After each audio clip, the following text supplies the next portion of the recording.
दोस्तों, हिंदी की बिंदी चैनल में आप सभी का स्वागत है। तो दोस्तों, आज के इस वीडियो में आप सभी के लिए एमपी असिस्टेंट प्रोफेसर पेपर 1 से, जैसे कि अभी आप सभी को मैं पेपर 1 के लिए कुछ पीवाईक्यू करवा रही हूँ। जैसा मैंने सिलेबस में बताया था कि एमपीपीएससी और एमपी असिस्टेंट प्रोफेसर के सिलेबस सेम है, तो ऐसे में आप असिस्टेंट प्रोफेसर के पेपर के लिए जो पीएससी के पेपर्स होते हैं उन क्वेश्चंस को देख सकते हैं, उनसे अपनी तैयारी कर सकते हैं। ठीक है, तो यहाँ पर मैंने आपको अभी हाल ही में जो दिसंबर में पेपर हुआ था वो क्वेश्चन पेपर आप सभी को करवा दिया था और वो आपको डिस्क्रिप्शन बॉक्स में लिंक दे दूंगी। इसके अलावा प्लेलिस्ट में भी वो आपको मिल जाएगा।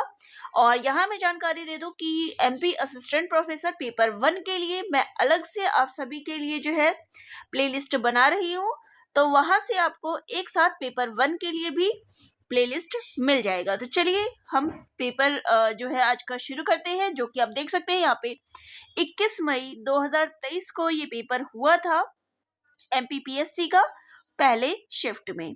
तो यहाँ जो पीएससी की तैयारी कर रहे हैं उनके लिए भी ये पेपर महत्वपूर्ण है। इसके अलावा अगर बात करूं तो ये पेपर जो है, जो पेपर 1 की तैयारी हो रही है एमपी असिस्टेंट प्रोफेसर की, तो दोनों ही परीक्षाओं के लिए महत्वपूर्ण है क्योंकि ये पीवाईक्यू है। चलिए हम अपने प्रश्नों को शुरू कर लेते हैं। तो यहाँ पर हमारा पहला प्रश्न आ रहा है कि निम्नलिखित में से ई गवर्नेंस का कौन सा वर्णन सटीक बैठता है? नागरिकों को नियुक्त करना, सक्षम बनाना तथा अधिकार देना। तो यहाँ पे देखिए नेक्स्ट ऑप्शन है नागरिकों को उचित एवं पक्षपात। तो पक्षपात की बात ही यहाँ आ गई है, तो ये ऑप्शन तो नहीं होगा। तकनीकी आधारित शासन की व्यवस्था देना, तो ये भी नहीं सही सटीक बैठता। नेक्स्ट है ई वाणिज्य यानी कि ई कॉमर्स में लोगों का विश्वास सुनिश्चित करना। जो ई गवर्नेंस का मुख्य काम होता है वो होता है नागरिकों को नियुक्त करना, सक्षम बनाना और अधिकार देना, ऑप्शन ए। नेक्स्ट क्वेश्चन है हमारा, निम्नलिखित में से कौन सा एक आभासी सहायक का उदाहरण नहीं है? तो यहाँ पर देखिए एलेक्सा, कोर्टाना, सीरी या कोरेंसा। तो यहाँ पे हमारा उत्तर हो जाएगा ऑप्शन डी, कोरेंसा। ठीक है, नेक्स्ट है किसे कृत्रिम बुद्धिमत्ता का जनक कहा जाता है? तो यहाँ पे ऑप्शन है Alan Turing, John McCarthy, Blaise Pascal या डॉर्टमाउथ। तो यहाँ पे उत्तर हो जाएगा ऑप्शन बी, जॉन मैकार्थी। चलिए नेक्स्ट क्वेश्चन लेते हैं। साइबर सुरक्षा की विशेषता क्या है? तो साइबर सुरक्षा जो दी जाती है उसकी विशेषता क्या होती है? अनुपालन, आंतरिक खतरों से प्रतिरक्षा, खतरे की रोकथाम। तो ये सभी चीजें जो है साइबर सुरक्षा के अंतर्गत आती है। तो यहाँ पे हमारा उत्तर हो जाएगा ऑप्शन डी। चलिए नेक्स्ट क्वेश्चन लेते हैं। देश की सीमाओं से परे ई कॉमर्स का कौन सा आयाम व्यापार के लिए सक्षम है? तो यहाँ पे देखिए जो ई कॉमर्स होता है, अगर उसको फैलाने की बात की जाए तो विश्वव्यापी पहुंच, अमीरी, अंतरक्रियाशीलता या सर्वविद्यमानता, विश्वव्यापी स्तर पे, ग्लोबलाइजेशन स्तर पे इसको फैलाना ई कॉमर्स को। तो यहाँ पे ऑप्शन सी हो जाएगा। नेक्स्ट है निम्नलिखित में से कौन सा रोबोट का फायदा नहीं है? तो रोबोट तो सभी को काम में चाहिए, लेकिन रोबोट क्या है?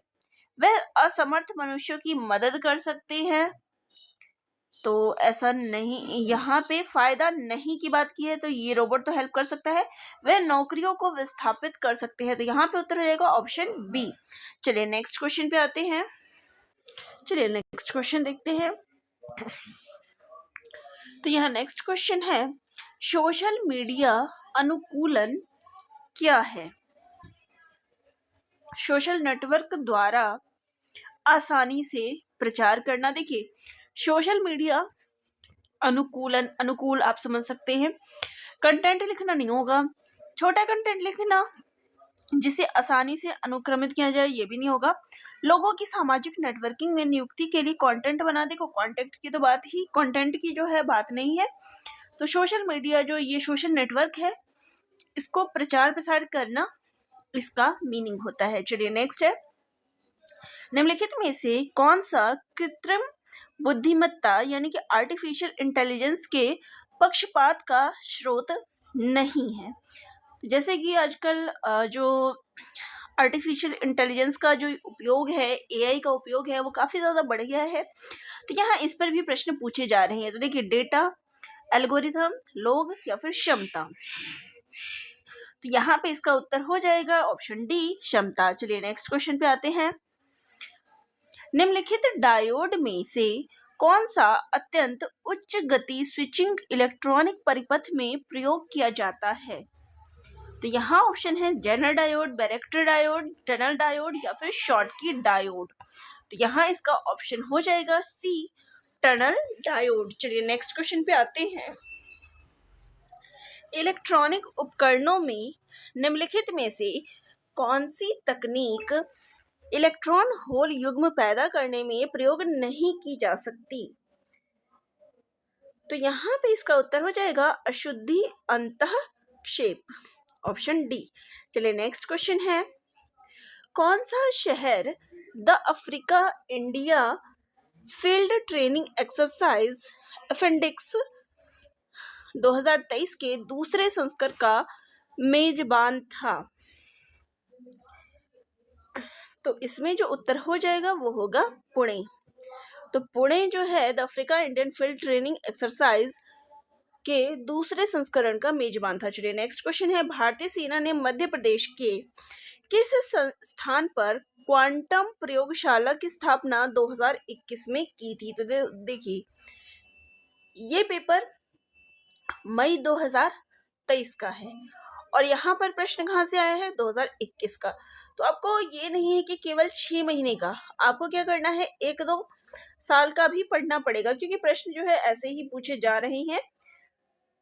तो यहाँ पे इसका उत्तर हो जाएगा ऑप्शन ए, महू। चलिए नेक्स्ट है। मध्य प्रदेश में वैश्विक निवेश शिखर सम्मेलन 2023 किस स्थान पर आयोजित किया गया था? तो देखिए, ये करंट से हम कह सकते हैं क्योंकि 2023 का पेपर है और 2023 में पूछा गया। तो यहाँ पे इसका सही आंसर है ऑप्शन डी, इंदौर। चलिए नेक्स्ट क्वेश्चन है। भारतीय लोकसभा के प्रथम अध्यक्ष कौन थे? देखिए, प्रथम तो आपको जरूर पढ़ना है क्योंकि बार बार जो है इनसे प्रश्न पूछे जा रहे हैं, चाहे परीक्षा आप किसी भी चीज की दो, ये प्रश्न बार बार पूछा जाता है कि प्रथम कौन थे। तो यहाँ पे इसका उत्तर हो जाएगा option A, Shri Ganesh Vasudev Mavalankar. Next है। खाद्य और कृषि संगठन FAO का मुख्यालय निम्नलिखित में से किस शहर में अवस्थित है? तो ये है रोम में। ठीक है, चलिए नेक्स्ट क्वेश्चन है। 2017 से आरंभ सौभाग्य योजना निम्नलिखित में से किस मंत्रालय से संबंधित है? तो देखिए, योजनाएं जैसे आप पढ़ते हैं तो कौन कौन सी योजनाएं शुरू हुई है, तो यहाँ पे पूछ ले गए कि सौभाग्य योजना जो है किससे संबंधित है? तो ये जो है विद्युत मंत्रालय से संबंधित है। नेक्स्ट क्वेश्चन है। वर्तमान में अप्रैल 2023, क्योंकि ये क्वेश्चन मई का है तो यहाँ पे अप्रैल में इन्होंने पूछा है। अप्रैल भारतीय थल सेना अध्यक्ष कौन है? तो करंट में कौन किस पोजीशन पे है, वर्तमान में कौन क्या है, ये आप पढ़ के जाइएगा। तो यहाँ पे उस समय अगर मैं बात करूँ तो उस समय जो है 2023 में अप्रैल में मनोज पांडे थे। तो यहाँ पर यही आपको याद रखना है क्योंकि अभी भी जो है ये यही है, तो वर्तमान में भी मनोज पांडे ही है। चलिए नेक्स्ट क्वेश्चन आते हैं। हॉकी खेल के लिए वर्ष 2020 के लिए लाइफ टाइम द्रोणाचार्य पुरस्कार किसे प्रदान किया गया? तो खेल में तो देखिए 2020 से भी यहाँ प्रश्न पूछा गया है, तो यहाँ पे उत्तर है रोमेश पठानिया। नेक्स्ट क्वेश्चन है। यहाँ पे आपको सही युग्म का चुनाव करना है। तो देखिए, यहाँ पे रंगा स्वामी कप पोलो से ये गलत है, और शीश महल ट्रॉफी क्रिकेट से ये सही है। यादविंदर कप हॉकी सही है। रोवर्स कप फुटबॉल ये सही है, तो यहाँ पे ऑप्शन हो जाएगा बी। चलिए नेक्स्ट क्वेश्चन आते हैं। तो नेक्स्ट हमारा क्वेश्चन है। निम्नलिखित में से किसने फीफा विश्व कप 2022 में गोल्डन बॉल पुरस्कार जीता था? तो इसका सही उत्तर है लियोनेल मेसी ने। नेक्स्ट यहाँ पे हम आ जाएंगे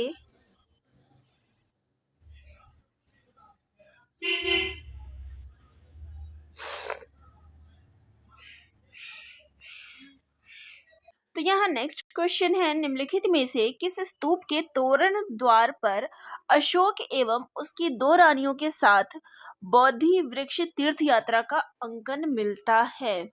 तो यहाँ पे इसका उत्तर हो जाएगा सांची स्तूप पे। ठीक है।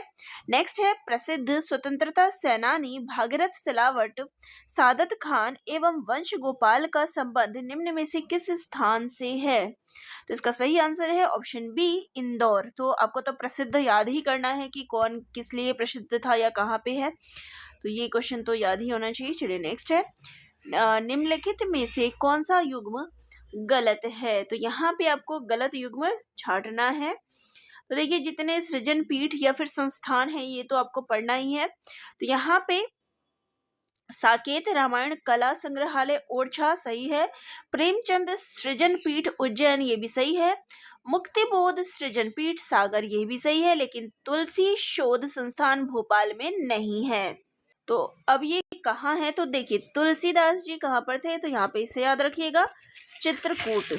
ठीक है, चित्रकूट जो है यहाँ पर थे। ठीक है, तो यहाँ पे इसका आंसर आप याद रखिएगा, चित्रकूट, तुलसी शोध संस्थान चित्रकूट। ठीक है, चलिए नेक्स्ट क्वेश्चन है, निम्नलिखित में से किस अरब लेखक ने कलचुरी शासक गांगे देव एवं उसकी राजधानी त्रिपुरी का विवरण दिया था?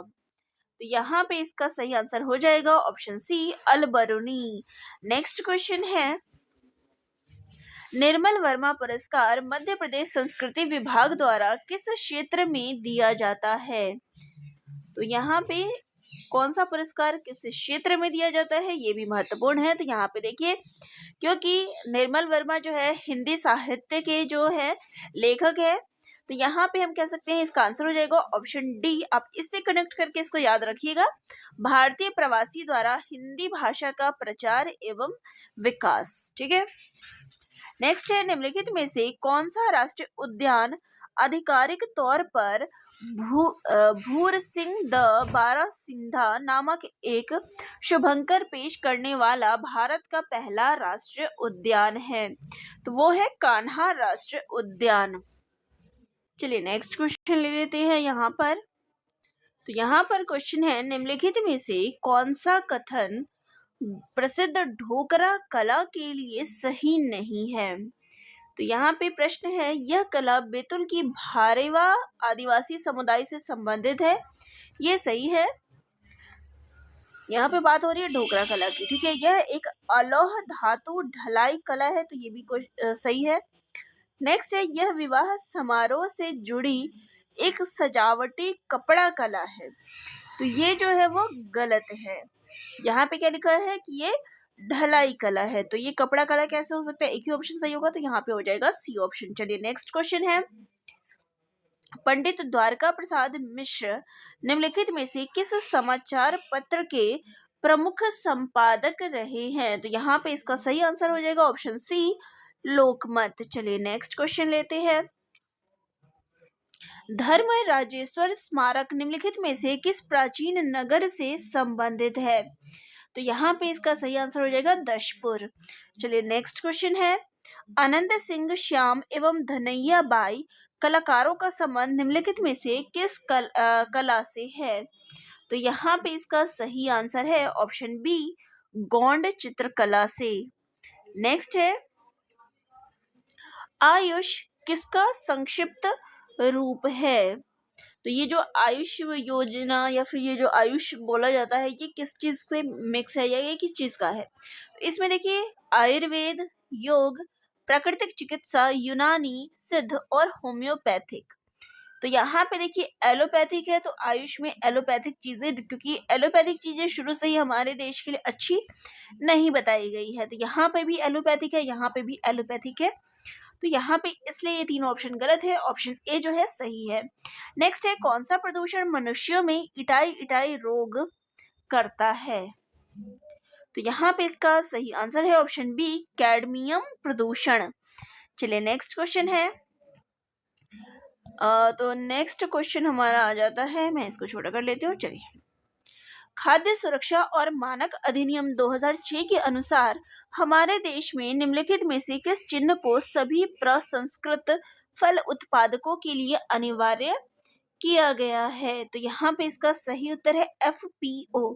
जो ये फ्रूट्स वगैरह के लिए जो चीजें आती है फल उत्पादक के लिए, तो वहां पे क्या देखते हैं आप, FPO का मार्क लगा होता है। नेक्स्ट है, अनुवांशिकी रूप से परिवर्तित बीटी बैगन को निम्नलिखित में से किसके लिए विकसित किया जाता है? तो यहाँ पे इसका सही आंसर है ऑप्शन बी, कीट प्रतिरोधक के लिए। नेक्स्ट है, एटलस और अक्ष के मध्य पाए जाने वाले जोड़ पिवोट को कहते हैं। तो पिवोट को क्या कहते हैं? ऑप्शन डी, सिनोबियल जोड़। चलिए नेक्स्ट क्वेश्चन है, मनुष्यों में निम्नलिखित में से कौन सा विटामिन खून का थक्का जमाने में सहायक होता है? तो देखिए कभी कभी जो चोट लग जाती है तो वहां पे खून कई बार रुकता नहीं है, तो यहाँ पे कई लोगों की यही प्रॉब्लम रहती है कि खून जो है उनका जमता नहीं है। तो ये जो लोगों में खून जम जाता है वो किस कारण से होता है? तो वो होता है विटामिन के कारण। तो यहाँ पे ऑप्शन सी जो है इसका सही आंसर है। नेक्स्ट क्वेश्चन आ जाते हैं, वह क्षेत्र जो दो पारिस्थितिकी तंत्रों के मध्य सीमा रेख अथवा संक्रमण क्षेत्र के रूप में कार्य करता है, तो इसको क्या कहते हैं? तो इसको कहेंगे इकोटोन, ऑप्शन डी।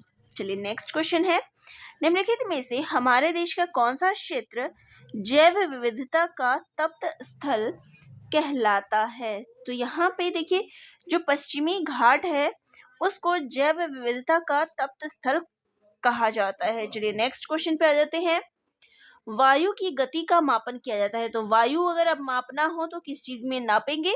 तो वो नापेंगे एनीमोमीटर में, ठीक है, एनीमोमीटर द्वारा जो है इसको नापा जाता है। चलिए नेक्स्ट क्वेश्चन है, IIFM भारतीय वन प्रबंधन संस्थान ये कहाँ स्थित है? तो जितने भी संस्थान हैं उनको याद कर लीजिएगा कि कौन सा संस्थान कहाँ है। तो इसका सही आंसर हो जाएगा ऑप्शन ए, भोपाल।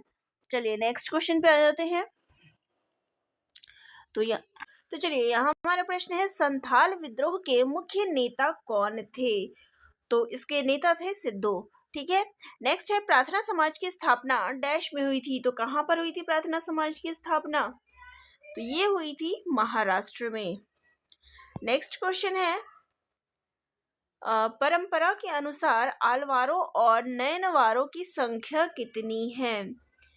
तो ये हिंदी साहित्य वाले भी बता सकते हैं। चलिए यहाँ पे जो आलवार है यहाँ पे क्या आ जाएगा? ऑप्शन 12 और 63, ठीक है। नेक्स्ट है, तहकीक-ए-हिंद किताब के लेखक कौन है? तो देखिए किताब भी याद कर लीजिएगा कि कौन है, स्पेशली अगर वो MP के हैं तो वो उनको याद रखेगा। तो इसका आंसर है अल बरूनी। नेक्स्ट क्वेश्चन है, निम्नलिखित किस स्थान पर बौद्ध गुफाएं स्थित नहीं है? जहां पर बौद्ध गुफाएं नहीं है तो वो है बलसार। बाकी अजंता, बाग, सांची सभी जगह जो है बौद्ध गुफाएं हैं, लेकिन बलसार में नहीं है। नेक्स्ट क्वेश्चन है, भारत छोड़ो आंदोलन किस तिथि से शुरू हुआ था? तो ये शुरू हुआ था 9 अगस्त 1942 को। नेक्स्ट क्वेश्चन है, विजयनगर साम्राज्य की स्थापना किस वर्ष हुई थी? तो इसकी स्थापना हुई थी 1336 AD, ठीक है। नेक्स्ट है, चंपारण सत्याग्रह के दौरान नील की खेती किस नाम से पहचानी जाती थी? तो नील की खेती जो पहचानी जाती थी वो थी तिनकठिया पद्धति नाम से, ठीक है। चलिए नेक्स्ट क्वेश्चन है, पोथी पढ़ पढ़ जग मुआ पंडित भया न कोई ढाई आखर प्रेम का पढ़ी स पंडित हो। ये पंक्ति किसकी है? तो कबीरदास की है।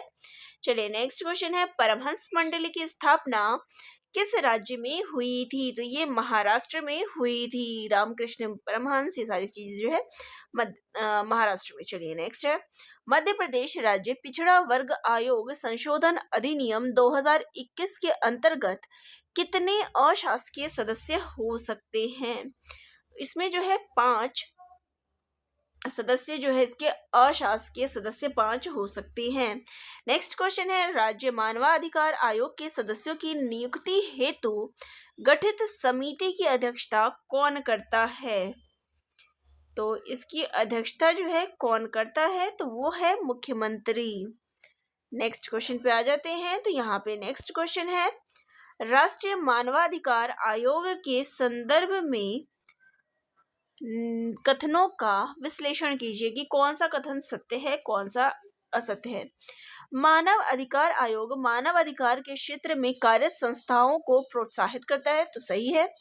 आयोग का काम मानवाधिकार क्षेत्र में अनुसंधान करना भी है, तो ये नहीं कि जो लागू हो गया वो नहीं, उसमें बदलाव होगा, उसमें नई नई चीजें जो है शोध की जाएगी। तो यहाँ दोनों ही ऑप्शन जो है वो सही है। चलिए यहाँ पे ऑप्शन डी जो है इसका सही आंसर है। चलिए नेक्स्ट क्वेश्चन पे आ जाते हैं। तो यहाँ नेक्स्ट क्वेश्चन है,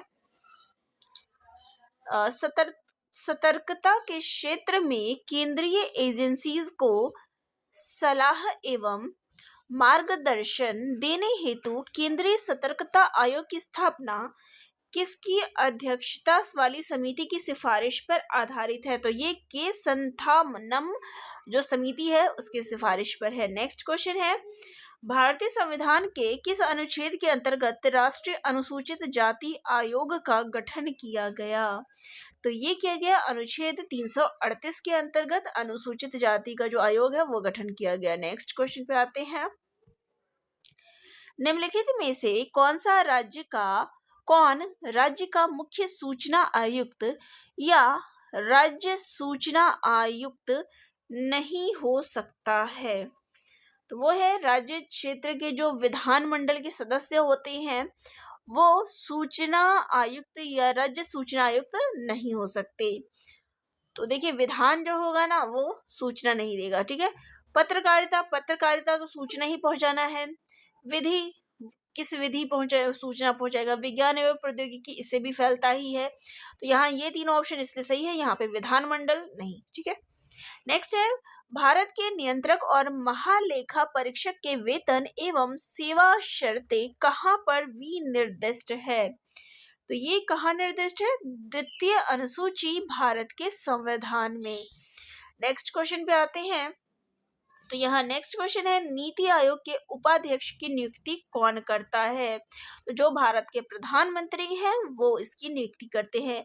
नेक्स्ट है, मध्य प्रदेश राज्य निर्वाचन आयोग कब अस्तित्व में आया था? तो ये आया था 1 फरवरी 1994 को। चलिए नेक्स्ट क्वेश्चन है। तो यहाँ नेक्स्ट क्वेश्चन है, संघ तथा राज्यों के लिए लोक सेवा आयोग का प्रावधान संविधान के किस अनुच्छेद में है? तो ये अनुच्छेद 315 के अंतर्गत हमें मिल जाता है। तो चलिए नेक्स्ट हमारा क्वेश्चन है, भारतीय संविधान के किस अनुच्छेद के अनुसार भारत का राष्ट्रपति मुख्य न्यायाधीश की परामर्श से किसी उच्च न्यायालय के न्यायाधीश को एक न्यायालय से दूसरे न्यायालय में स्थानांतरित कर सकता है?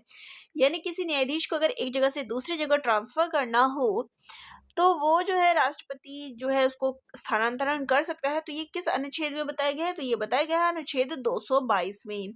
नेक्स्ट है, किस वर्ष रिजर्व बैंक का राष्ट्रीयकरण किया गया? तो ये किया गया था 1949 में। नेक्स्ट क्वेश्चन है, निम्नलिखित में से कौन सा औद्योगिक विकास और विदेशी व्यापार का लाभ है? तो यहाँ पे इसका सही आंसर हो जाएगा बढ़ी हुई प्रतिस्पर्धा। तो आजकल देख सकते हैं कि हर चीज में जो ये प्रतिस्पर्धा बढ़ी हुई है इस कारण जो है औद्योगिक के विकास और व्यापार में जो है लाभकारी है। नेक्स्ट है, भारत के राष्ट्रपति की क्षमादान की शक्ति किस अनुच्छेद में हमें देखने को मिलती है? तो अनुच्छेद 72 में जो है राष्ट्रपति जैसे कि किसी को फांसी दी जाती है तो उसको क्षमा करने की जो शक्ति होती है वो राष्ट्रपति के पास होती है और ये चीज जो हमें संविधान के अनुच्छेद 72 में बताई गई है। चलिए नेक्स्ट क्वेश्चन पे आ जाते हैं। मौलिक अधिकारों के बारे में निम्नलिखित शब्द किसने कहे? एक मौलिक अधिकार को उस क्षण की किसी विशेष कठिनाई के दृष्टिकोण से नहीं देखा जाना चाहिए बल्कि एक ऐसी चीज के रूप में जिसे आप संविधान में स्थायी बनाना चाहते हैं। तो ये कथन है जवाहरलाल नेहरू का। नेक्स्ट क्वेश्चन है भारतीय संविधान का कौन सा अनुच्छेद राष्ट्रपति के महाभियोग से संबंधित प्रावधानों को प्रदान करता है? तो कौन सा अनुच्छेद है? वो है अनुच्छेद 61। नेक्स्ट क्वेश्चन पे आते हैं।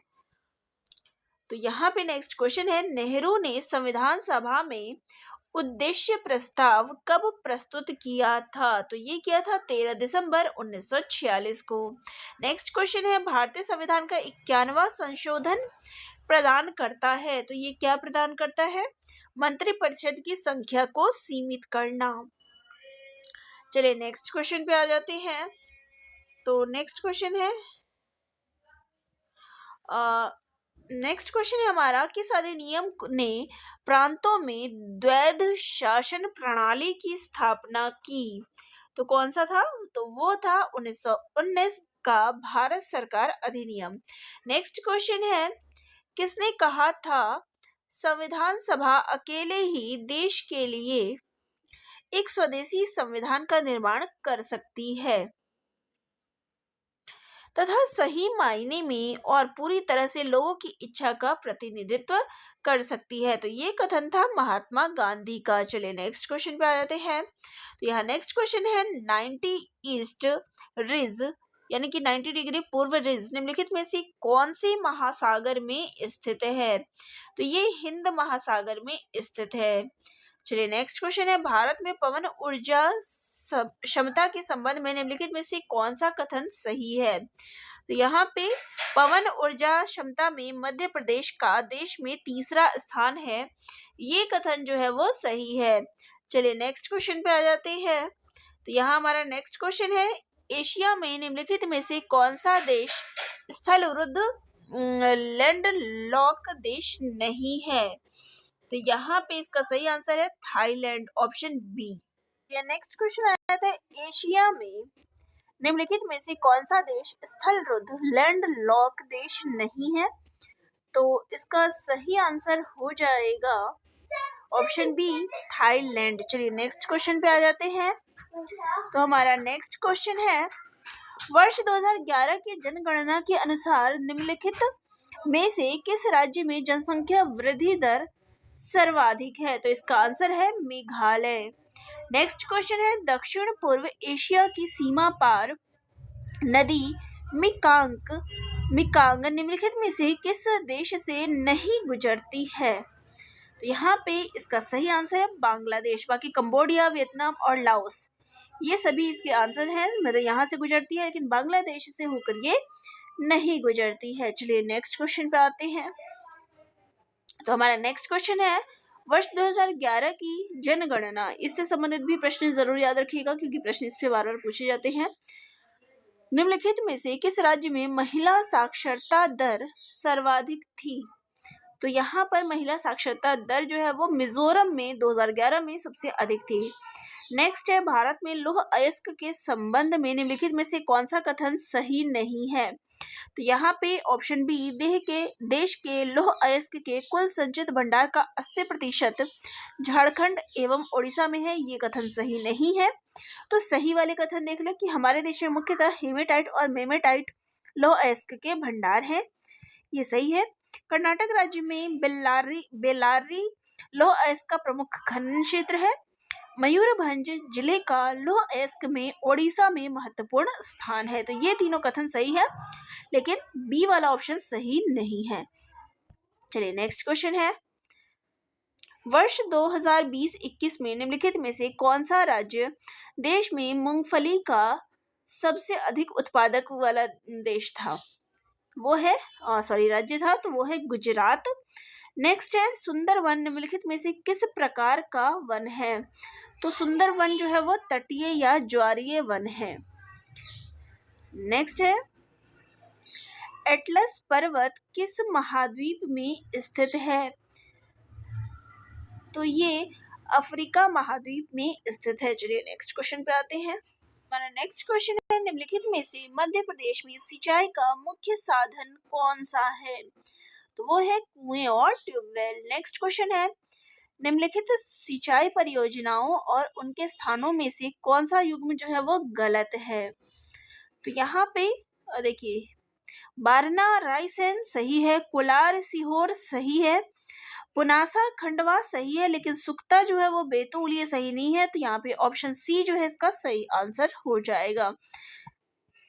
चलिए नेक्स्ट क्वेश्चन है, मध्य प्रदेश में लौह अयस्क के संबंध में निम्नलिखित में से कौन सा कथन सही नहीं है। तो आजकल के प्रश्न जैसा आप देखते हैं कि ज्यादातर कैसे पूछे जाते हैं, चाहे वो सब्जेक्ट जो हो सही नहीं है। चलिए यहाँ पे देखिए, लौह अयस्क उत्पादन में मध्य प्रदेश का देश में तीसरा स्थान है, ये कथन गलत है। नेक्स्ट है, जबलपुर जिले में उत्तर पूर्वी भाग में हेमेटाइट के जमाव है, सही है। यहाँ के जमाव में अभ्रक और सिलिका की मात्रा अधिक है, ये भी सही है। छत्तीसगढ़ राज्य के अलग होने के बाद लौह अयस्क के भंडार घट गए, तो ये भी कथन सही है। अब यहाँ ये कथन क्यों गलत हुआ है, चलिए इस संबंध में बात कर ले। तो देखिए, लौह अयस्क जो है वो पर्याप्त मात्रा में जो है वहां पे है मध्य प्रदेश में, लेकिन अगर बात की जाए उत्पादक में, तो उत्पादन में यहाँ पूछा गया है, तो उत्पादन में जो है वो मध्य प्रदेश का स्थान नहीं है। तो मध्य प्रदेश जो है वो, या फिर कह ले कि भारत जो है वो लौह अयस्क उत्पादन राज्यों में नहीं है। इसके अलावा अन्य राज्यों की बात कर ले तो देखिए, उड़ीसा, कर्नाटक, छत्तीसगढ़ जैसे राज्य जो है लौह अयस्क के उत्पादन में महत्वपूर्ण स्थान रखते हैं, लेकिन मध्य प्रदेश जो है इसमें महत्वपूर्ण स्थान नहीं रखता। तो यहाँ पे ये आंसर इसलिए यहाँ पर गलत है। चलिए नेक्स्ट क्वेश्चन पे आ जाते हैं। तो नेक्स्ट हमारा क्वेश्चन है, मध्य प्रदेश की मिट्टी के संबंध में निम्नलिखित कथनों पर विचार करिए। तो देखिए, नेक्स्ट हमारा जो क्वेश्चन है वो ये पूरा है। तो मध्य प्रदेश की मिट्टी के संबंध में कौन सा कथन सही है, चलिए। बघेल खंड में लाल व पीली मिट्टी पाई जाती है, सही है। लाल एवं पीली मिट्टी में उर्वरकता अधिक होती है, नहीं है। मालवा पठार में गहरी काली मिट्टी पाई जाती है, सही है। मध्य प्रदेश के उत्तर पश्चिमी भाग में जलोढ़ मिट्टी पाई जाती है, ये भी कथन सही है। तो हमारा ऑप्शन डी जो है इसका सही आंसर है। चलिए नेक्स्ट क्वेश्चन पे आते हैं। निम्नलिखित जिलों में से मैग्नीज के बड़े भंडार किसमें है। तो यहाँ पे हमें मैग्नीज के बड़े भंडार बताने कि कहाँ पर पाए जाते हैं, तो ये बालाघाट में पाए जाते हैं। नेक्स्ट है, निम्नलिखित में से कौन सा कथन मध्य प्रदेश की जलवायु के संबंध में सही नहीं है। तो नहीं है वाला ढूंढना है। तो देखिए, शीत ऋतु में उत्तरी भागों में तापमान दक्षिणी भागों की तुलना में कम हो जाता है, ये कथन सही है। राज्य का दक्षिणी पूर्वी भाग अपेक्षाकृत अधिक वर्षा प्राप्त करता है, ये भी कथन सही है। ग्रीष्म ऋतु में मुरैना व दतिया जिलों में तापमान कम रहता है, तो ये कथन गलत है। सामान्यतः शीत ऋतु शुष्क होती है, ये कथन सही है। तो यहाँ पे हमारा उत्तर है ऑप्शन सी। चलिए नेक्स्ट क्वेश्चन आते हैं। बीना नदी निम्नलिखित नदियों में से किसकी सहायक नदी है। तो यहाँ पे बीना नदी की बात हो रही है, तो बेतवा नदी की सहायक नदी है। निम्नलिखित में से कौन सा जिला वर्षा ऋतु में अधिक प्राप्त करता है। तो वो है ऑप्शन सी, मंडला जिला। नेक्स्ट क्वेश्चन पे आते हैं। तो वो है, भौगोलिक क्षेत्रफल के प्रतिशत के रूप में निम्नलिखित में से किस जिले का वन क्षेत्र सर्वाधिक है। तो वो है श्योपुर का, ठीक है। नेक्स्ट है, अखरानी और मधवार पहाड़ियों के मध्य निम्नलिखित में से किस नदी ने गहरी कंदरा बनाई है। तो वो है नर्मदा नदी ने। नेक्स्ट क्वेश्चन है, निम्नलिखित में से कौन सा जिला कपास और केले के उत्पादन के लिए प्रसिद्ध है। तो यहाँ पे देखिए, जो बुरहानपुर है वो केले और कपास के उत्पादन के लिए प्रसिद्ध है। नेक्स्ट क्वेश्चन है, निम्नलिखित में से किस जनजाति को आदर के साथ खुटिया पटेल के रूप में संबोधित किया जाता है। तो वो है सहरिया को, ठीक है। चलिए नेक्स्ट क्वेश्चन है, मध्य प्रदेश सरकार की लाडली बहना योजना के अंतर्गत योग्य महिलाओं को कितनी राशि दी जाएगी। तो ये दी जाएगी 1000 प्रति माह। नेक्स्ट है, भारत की जनगणना 2011 के अनुसार मध्य प्रदेश का न्यूनतम जनसंख्या घनत्व वाला जिला कौन सा है? तो वो है डिंडोरी। तो देखिए काफी ज्यादा प्रश्न जो है जनगणना 2011 से पूछे गए हैं। नेक्स्ट है, भारत में कोयले के सकल उत्पादन के संदर्भ में मध्य प्रदेश का कौन सा स्थान है? तो वो है ऑप्शन सी, चौबा। नेक्स्ट है, मध्य प्रदेश में कितनी बार राष्ट्रपति शासन लागू किया गया? तो मध्य प्रदेश में 3 बार जो है राष्ट्रपति शासन लागू किया गया। नेक्स्ट है, मध्य प्रदेश ग्राम पंचायत घोषित होने के लिए न्यूनतम जनसंख्या कितनी है? तो इसके लिए 1000 जो है कम से कम जनसंख्या चाहिए। नेक्स्ट है, मध्य प्रदेश के प्रथम मुख्यमंत्री कौन थे? तो देखिए प्रथम वाले तो ज्यादातर पूछे जा रहे हैं, तो देखिए रविशंकर शुक्ला जो है इसके प्रथम मुख्यमंत्री रहे हैं। नेक्स्ट है, मध्य प्रदेश में मुख्यमंत्री की अनुपस्थिति में निम्नांकित में से कौन मंत्री परिषद की बैठक की अध्यक्षता करता है? तो वो है मुख्यमंत्री द्वारा नाम निर्दिष्ट मंत्री, जिसका नाम भी मुख्यमंत्री ने बता दिया होता है कि ये मेरी गैर हाजिरी में देखिएगा, तो वही देखरेख करता है। नेक्स्ट है, मध्य प्रदेश में पहली महिला राज्यपाल कौन थी? वो थी सरला ग्रेवाल। तो चलिए ये प्रश्न आपके यहाँ पे जो है एमपीपीएससी में पूछे गए थे, उन सभी प्रश्नों का संकलन था। नेक्स्ट वीडियो में फिर से जो प्रश्न पूछे गए हैं उन सभी का संकलन आएगा। तो आप सभी को ये वीडियोस कैसी लग रही है कमेंट बॉक्स में कमेंट करके जरूर बताइएगा। धन्यवाद।